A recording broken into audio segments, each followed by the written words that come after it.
Tomb Raider Legend was a complete revolution of what a Tomb Raider game was. While the series was showing signs of fraying at the edges, Legend was supposed to bring the new Tomb Raider into the modern age, which it did, for better or for worse. Boss fights were one of the many elements that notably engaged the attention of Crystal Dynamics. Many game design decisions were taken so as to attract a new audience and rebuild the reputation of the franchise.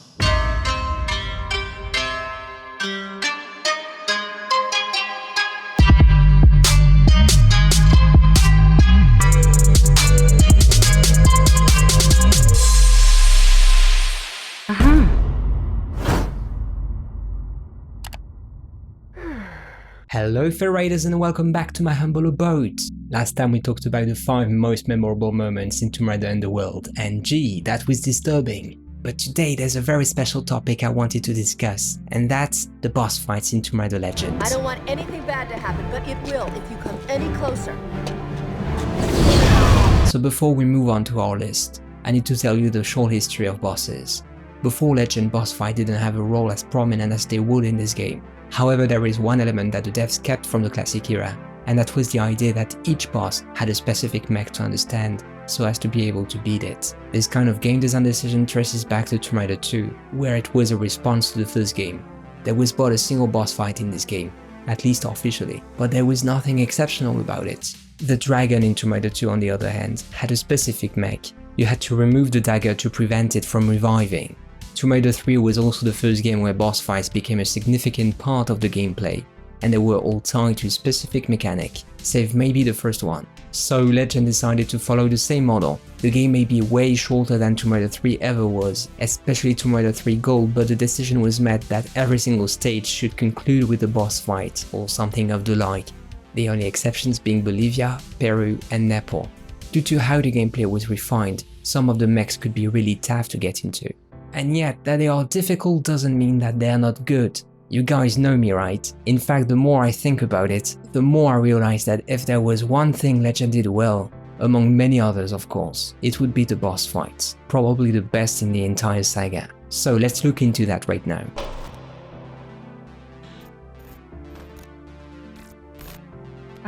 The least difficult boss fight was surprisingly the hardest choice to make, and actually there was a tie between this one and the next one. So bear with my final decision, knowing they're actually pretty similar. So I chose to start with Rutland for a very particular reason. Fighting Rutland combines several of the mechs seen earlier in the game, as well as new mechs we'll discuss in details in a moment. Magic artifacts. Hey! Have some too! Rutland is just as nervous as Takamoto, but he has a few extra tricks. Rutland is good at close combat and from a distance. On paper this boss fight was meant to be more difficult than the previous one, but in reality it's really not. There's an actual trick to finish the fight in about 10 seconds, and I'm not kidding. But other than that, the boss fight is pretty straightforward, when you know what to do, the hardest part of the fight being mech related. If you manage to pull off the right strategy, at the right time, then this boss fight quickly becomes history.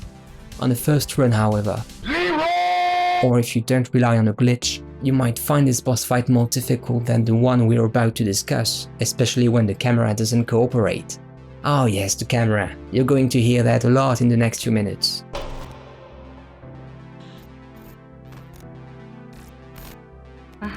Takamoto is technically the first boss in the game, so he should be the easiest, right? Well, I want you to remember that it's pretty equivalent to the boss fight we have just discussed. They're rather similar in terms of difficulty. There are several reasons why Takamoto is number 4. The boss fight itself is a simple shoot and dodge mechanic, which all the other boss fights have also. You could compare that to any boss fight of the first generation. It's basically the same idea.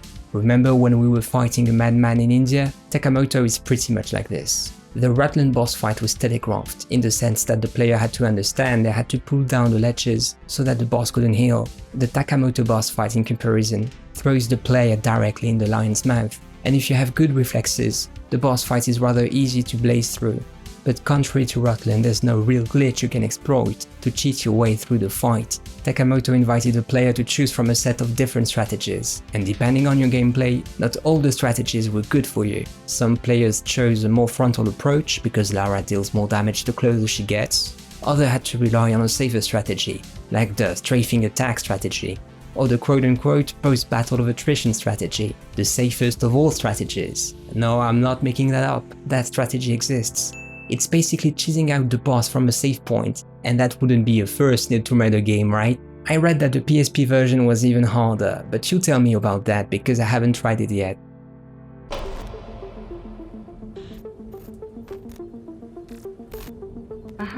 I never know how to feel about Kazakhstan. The biggest part of it is very good, and the emphasis on puzzle solving was one of the best game design decisions they met in that game. And if there's one thing that I like about it, this is it. But that boss fight, dude, I don't really know how to feel about it.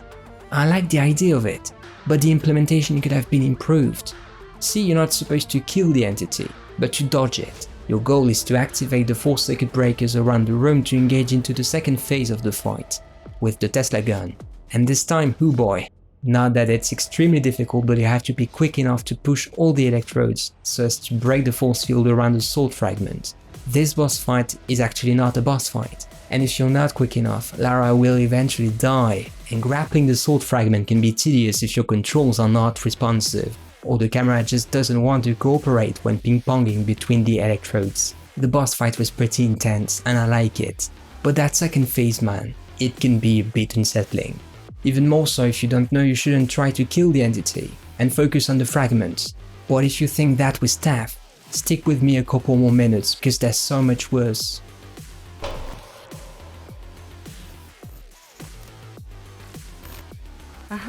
The final boss fight. How surprising. I mean, isn't that the point of a video like this? To deconstruct preconceptions? You could expect Amanda and the entity to be the toughest bosses in this game. I'm not saying Bolivia Redux is easy, but it was a step down from the previous boss fight, the Sea Serpent, which we will discuss in a moment. Like most of the other boss fights, the goal is to keep moving, keep the creature inside and avoid its energy blasts. So far so good, Obviously Lara has Excalibur, which gives her a boost in this fight, especially during the first phase, but the actual killing of the entity is not the main problem. Thing is, this fight is a bit broken. The blasts can penetrate some of the stone pillars and slabs, even when you can't see the creature, which might be a bit confusing on the first playthrough. And if Lara dies during the second phase, the fight against the final boss becomes even more difficult, because any health packs dropped by the soldiers during the first phase will simply disappear. The camera is also clearly your worst enemy during this fight, and this is why the target lock option is a game changer actually. But no target lock option will help you with the next fight, the Sea Serpent.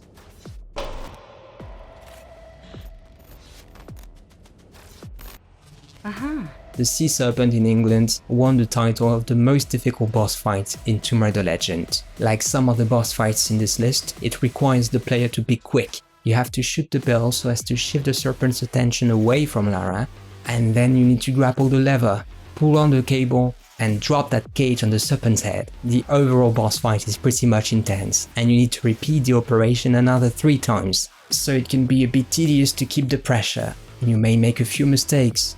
Another tiny details I'd like to mention. Tomb Raider Legend has a few game-breaking bugs, and King Arthur's Tomb, has a couple of them. If the player isn't aware what to expect, they might find themselves in a very uncomfortable situation. Even during the fight, you may end up causing a glitch if you frantically tap the grapple key, which you might happen to do unwillingly, since I suspect the grapple to have a mind of its own sometimes. The overall boss fight is nevertheless very engaging. The area is a bit dark, but that can be easily fixed, and it's really a test of your skills. That's why I like it. Thank you for watching this video, don't forget to leave an impression, a good one if you can, and if you're interested in more Tomb Raider content, just have a look at the playlist. I publish Tomb Raider videos every month, so if you want to keep track of my work, you may just want to subscribe, and leave a comment if there's anything you want me to tackle. So see you next time, and remember, have fun.